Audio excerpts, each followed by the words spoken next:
Praise the lord. మన ప్రభువును మన రక్షకుడైన యేసుక్రీస్తు వారి ఉన్నతమైన నామంలో మీ అందరికీ మా హృదయపూర్వక వందనములు. ఈ రోజు దేవుని వాక్యము, యెహోవా మార్గములను నేను అనుసరించుచున్నాను, భక్తిహీనుడనై నా దేవుణ్ణి విడిచిన వాడనో కాను. సమూయేలు 2వ గ్రంథము 22వ అధ్యాయము 22వ వచనము. For I have kept the ways of the lord, I am not guilty of turning from my God. 2 Samuel chapter 22 verse 22. ఈ రోజుకు గాను దయగలిగిన దేవుడు మనకు అనుగ్రహించిన వాక్య భాగమును బట్టి ధ్యానించుకుందాము.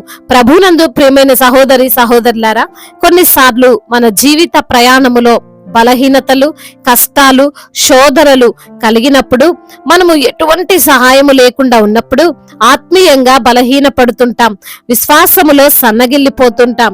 ఇక దేవుడు లేడేం లేలే అని దేవుణ్ణి కూడా విడిచిపెట్టుటకు రెడీ అవుతాం.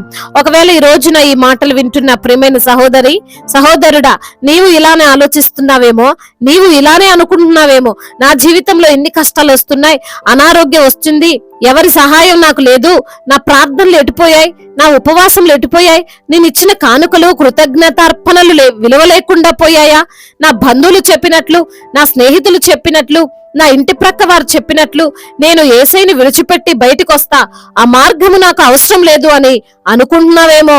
బహుశా అలాంటి ఆలోచన నీవు కలిగి ఉన్నావేమో. అయితే నీకు తెలియకుండానే ట్రాప్ లో పడిపోతున్నావు, ఇంకా సమస్యల్లోనికి చిక్కుకొని పోతున్నావు. అపవాది కోరుకున్నట్లు నీ జీవితంలో జరిగిస్తూ ఉన్నావు. అపవాది నీవు దేవుణ్ణి విడిచిపెట్టాలని బలంగా నమ్ముతున్నాడు, కోరుకుంటున్నాడు. ఎందుకంటే నీవు నిత్య జీవమును స్వతంత్రించుకోవడం వానికి ఇష్టం లేదు, నీవు ఆశీర్వదింపబడడం వానికి ఇష్టం లేదు, నీ కుటుంబం సంతోషంగా ఉండడం వానికి అస్సలు ఇష్టం లేదు. నాకు తెలిసిన ఒక సహోదరి తాను జాబు పొందానని యేసయ్యని నమ్మడం, ప్రార్థనలకు రావడం ప్రారంభించింది.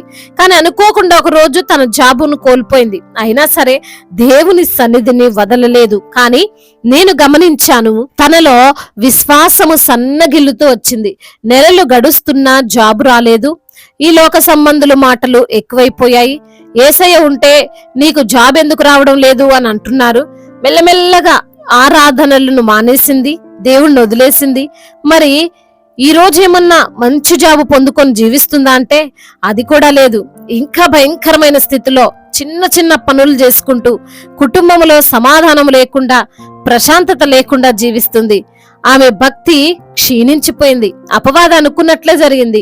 ఇక్కడ ఆసక్తికరమైన విషయం ఏమిటంటే, ఆ సహోదరి జాబు పోయినప్పటికీ ఆర్థికంగా పెద్దగా ఇబ్బందులు దేవుని సన్నిధికి వచ్చినంత కాలం ఎదుర్కోలేదు. సమాధానము, ప్రశాంతత కుటుంబంలో ఉంది. కానీ పూర్తిగా దేవుణ్ణి విడిచాక అప్పుల పాలైపోయి సమాధానాన్ని కోల్పోయింది. ఈ మాటలు వింటున్న నీవు గ్రహించాలి, ఏదో ఒక చిన్న సమస్యను, లోపాన్ని చూసి అపవాది నీ మార్గమును తప్పించాలని అనుకుంటాడు. కానీ మిగతా ఆశీర్వాదాల వైపు నిన్ను మళ్ళనివ్వడు, నిన్ను మార్గము తప్పేలా చేస్తాడు. నేను చెప్పగలను, ఆ సహోదరి దేవుని మార్గం విడిచిపెట్టకుండా అలానే ఉండగలిగితే ఈరోజు గొప్ప స్థానములో తప్పక ఉండేది. దావీదు భక్తుడు కూడా అంటున్నాడు, నేను సౌలు చేత తరమబడుతున్నా, నేను అందరి చేత నిందింపబడుతున్నా, అందరూ నన్ను కృంగిపోయేలా మాటలంటున్నా, ఒక్క పూట తినడానికి తిండి లేకపోయినా నేను మాత్రం నా దేవుని మార్గములను విడిచిపెట్టక అనుసరించాను, భక్తిహీనుడను కాలేదు, అవిశ్వాసంలోనికి వెళ్ళలేదు. అందుకే ఈ రోజున నేను సౌలు చేతిలో నుండి తప్పించుకోగలిగాను, సజీవముగా ఉన్నాను అని నీవు కూడా జ్ఞాపకం చేసుకో. ఎవరి మాటలు వినకు. ఎవరెన్ని చెబుతున్నా సరే, నీ కుటుంబములో, నీ వ్యాపారములో, నీ ఉద్యోగములో, నీ శరీరములో ఏ సమస్యలు వచ్చినా సరే, ఇంకెందుకు దేవుడు అని మాత్రం మాట్లాడకు. నీవు భక్తిహీనునిగా, భక్తిహీనురాలిగా మారకు. ఎందుకంటే దేవుడు నమ్మదగినవాడు. ఆయన్ని నమ్మి వచ్చిన వారిని చెయ్యి విడవడు. దేవుడిని చెయ్యి విడిచిపెట్టినట్లుగా అనిపించొచ్చేమో గాని అది నిజం కాదు. అపవాది నీకు చూపుతున్న అబద్ధం అది. కాబట్టి ఈ మాటలు వింటున్న ప్రియమైన సహోదరి సహోదరుడా, దేవుని మార్గములోనే ఉండు, వాటిని అనుసరించే నడుచుకో. శ్రమల్లో, కష్టాల్లో నష్టాల్లో, ఇరుకుల్లో, ఇబ్బందుల్లో ఇంకా నీ భక్తిని పెంచుకో. దేవుడు విడిచే దేవుడు కాదు, ఆయన ఆదుకునే దేవుడు, ఆయన రక్షించే దేవుడు, ఆయన కాపాడే దేవుడు. ప్రతి సమస్య నుండి మనకు విడుదలనిచ్చి పరిష్కారము తానే చూపిస్తాడని దేవుడు ఈ రోజున నీతో మాట్లాడుతూ నీకు వాగ్దానం చేస్తున్నాడు. దేవుడు ఈ మాటలను దీవించి మన హృదయములో ఫలింపచేయునుగాక. వాక్య భాగమును బట్టి ప్రార్థించుకుందాము. ప్రతి ఒక్కరు కూడా ప్రార్థనలో ఏకీభవించగలరు. ప్రార్థన. మహాశక్తి సంపన్నుడా, మహోన్నతుడా, కృపా కనికరములు కలిగిన దేవా, జీవాధిపతి, మీకు స్తోత్రాలు చెల్లిస్తున్నాము తండ్రి. ఉన్నతుడా, సర్వోన్నతుడా, ఆది సంభూతుడా, ఆశ్చర్యకరుడా, ప్రేమమయుడా, మీకు వందనాలయ్యా, స్తోత్రములు ప్రభా. మారని దేవుడవు, మార్పు లేని తండ్రివయ్యా, నీకు వందనములు. ఈ రోజున ఎందరైతే బిడ్డలు తండ్రి వాక్యమును విని ప్రార్థనలో ఏకీభవిస్తున్నారో ప్రతి బిడ్డను మీరు పేరు పేరున దీవించండి అయ్యా. వారికి ఉన్న సమస్యలు, వారికి ఉన్న ఇరుకులు, వారికి ఉన్న ఇబ్బందులు, వారికి ఉన్న కష్టాలు, నష్టాలు అన్నిటి నుండి కూడా విడుదల దయచేయండి నా ప్రభా. అయ్యా, మరి భక్తుడు సెలవిస్తున్నట్లుగా నా తండ్రి, అవునయ్యా, ఎన్ని కష్టాలలోనూ కూడా, ఎన్నో శ్రమలలో కూడా ప్రభా, మీ యందు విశ్వాసము సన్నగిల్లలేదు నా ప్రభా. మీ యందు భక్తి తక్కువ కాలేదయ్యా. ఎటువంటి కష్టంలోనైనా, అది మరణాపాయ స్థితిలోనైనా ప్రభా మీ పైన విశ్వాసం ఉంచాడు.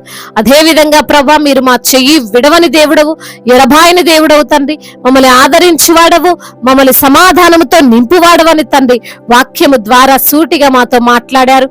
మమ్మల్ని ఎంతగానో ధైర్యపరిచారయ్యా.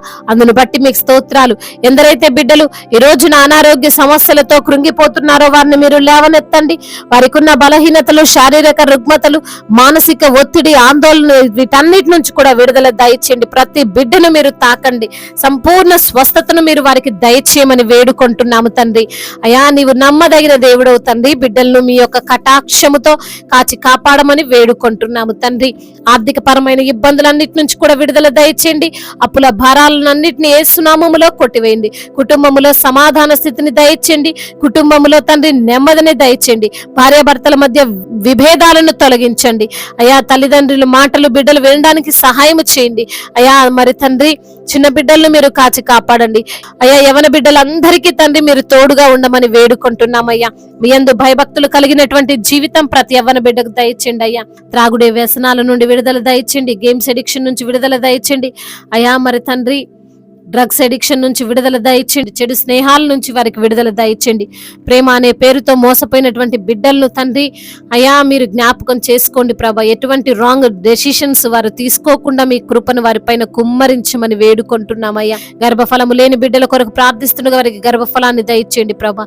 అద్భుతమైన కార్యాన్ని వారి పట్ల జరిగిస్తున్నామని వేడుకుంటున్నాం. ఇప్పుడే పుట్టిన చంటి బిడ్డలను కూడా మీరు దీవించండి, ఆశీర్వదించండి, మంచి ఆరోగ్యంను వారికి అనుగ్రహించండి. అదే విధంగా నా ప్రభా అయ్యా, గర్భిణీ స్త్రీలను మీరు జ్ఞాపకం చేసుకోండి. తల్లి బిడ్డలకు క్షేమాన్ని దయచేయమని వేడుకుంటున్నామయ్యా. కోర్టు సమస్యల నుండి, భూతగత సమస్యలన్నిటి నుంచి కూడా విడుదల దయచేయమని వేడుకుంటున్నాం తండ్రి. అదే విధంగా నా ప్రభా, ఎందరైతే బిడ్డలు ఈ రోజున నా ప్రభా విరిగి నలిగిన స్థితిలో ఉన్నారో ప్రభా, విరిగి నలిగిన హృదయము మీకు ఇష్టమైనటువంటి బలి అంటున్నావు తండ్రి, మీరే సహాయం చేయమని వేడుకుంటున్నాం తండ్రి. అదే విధంగా నా ప్రభా, ఎందరైతే బిడ్డలు ఈ రోజున నా ప్రభా మరి తండ్రి కన్నీటితో మీ సన్నిధిలో విత్తుతున్నారు ప్రభా, కన్నీటితో విత్తువారు సంతోషగానం అనే పంట కోస్తారంటున్నావు ప్రభా. అటు విధంగా ప్రతి బిడ్డ నిలవబెట్టుకోండి. దైవజనులందరికీ తోడుగా ఉండండి. సువార్థికులను మీరు బలపరచండి. మిషనరీస్ ని మీరు దీవించండి. మేము ఎండైన కనికరము కృప వారి పైన ఉంచమని వేడుకుంటున్నాము తండ్రి. అదే విధంగా నా ప్రభా అయ్యా, మరి తండ్రి ఇతర దేశాల్లో ఉంటున్న ప్రతి బిడ్డకు మీరు తోడుగా ఉండండి ప్రభా. అయ్యా, వారు పడుతున్న కష్టాలు, వారు అనుభవిస్తున్న బాధలు అన్ని చూస్తున్న దేవుడవు తండ్రి, చూచుచున్న దేవుడవు ప్రభా. బిడ్డలకు సమాధానం అనుగ్రహించమని వేడుకుంటున్నాం.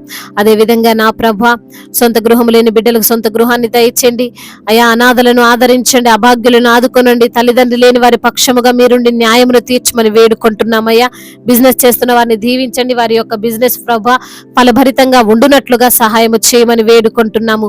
అదే విధంగా నా ప్రభా అయ్యా, ఇంకా తండ్రి చెప్పుకోలేనటువంటి సమస్యలతో అయ్యా మరి తండ్రి కృంగిపోతున్న వారందరినీ కూడా మీరు లేవనెత్తండి లేవనెత్తండి. మా భారతదేశాన్ని దీవించండి, ఇతర దేశాలను ఆశీర్వదించండి. సమాధాన దేశముగా, ప్రేమ కలిగిన దేశముగా, అయ్యా ఎటువంటి తారతమ్యాలు లేనటువంటి దేశముగా మా భారతదేశాన్ని నిలవబెట్టుకోమని వేడుకుంటున్నామయ్యా. మరి తండ్రి, ఇంకా తండ్రి అయ్యా, ఇంకా ఎటువంటి సమస్యతో ఉన్నారో ప్రభా, సమస్యలను గద్దించండి నా ప్రభా. అయ్యా, దీర్ఘకాలిక రోగాలన్నిటిలో నుంచి కూడా విడుదల దయచేయమని వేడుకుంటూ తండ్రి, ఇంతవరకు చేసిన ప్రార్థన అంతటిని మీ పాద సన్నిధిన చేర్చుకోమని మానాథుడు, సర్వశక్తిమంతుడు, సజీవుడు, బలవంతుడైన యేసుక్రీస్తు వారి ఉన్నతమైన నామంలో ఈ ప్రార్థనను అడిగి వేడుకొని పొందుకొని ఉన్నాము మా ప్రియ పరలోకపు తండ్రి. ఆమేన్. ఈ రోజు పెళ్లి రోజు మరియు పుట్టినరోజు జరుపుకున్న వారందరినీ దేవుడు దీవించి సకల మేలులతో, సకల ఆశీర్వాదములతో, కృపాక్షేమములతో, శాంతి సమాధానముతో, మెండైన దీవెనలతో దేవుడు మిమ్మల్ని నింపునుగాక. మీ యొక్క ప్రార్థన అవసరతలను మాకు తెలియజేయగలరు. మీ కొరకు మేము తప్పక ప్రార్థిస్తాము. మొదటిసారిగా మన యొక్క ఆదరణ వాక్యం చూస్తున్నట్లయితే తప్పకుండా సబ్స్క్రైబ్ చేసుకోగలరు. ఈ వాక్యము మీకు ఆశీర్వాదకరంగా ఉండినట్లయితే అనేకులకు కూడా ఈ వాక్యాన్ని పంపి మీరు కూడా దేవుని యొక్క రాజ్య సువార్తలో పాలిభాగస్తులు కావాలని దేవుని పేరిట మనవి చేసుకుంటున్నాను. దేవుడు మిమ్మల్ని ప్రేరేపించినట్లయితే విశ్వాసముతో సాగుతున్న ఈ పరిచర్యను ప్రోత్సహించండి. May God bless you all. దేవుడు మిమ్మల్ని దీవించి బలపరిచి స్థిరపరచునుగాక.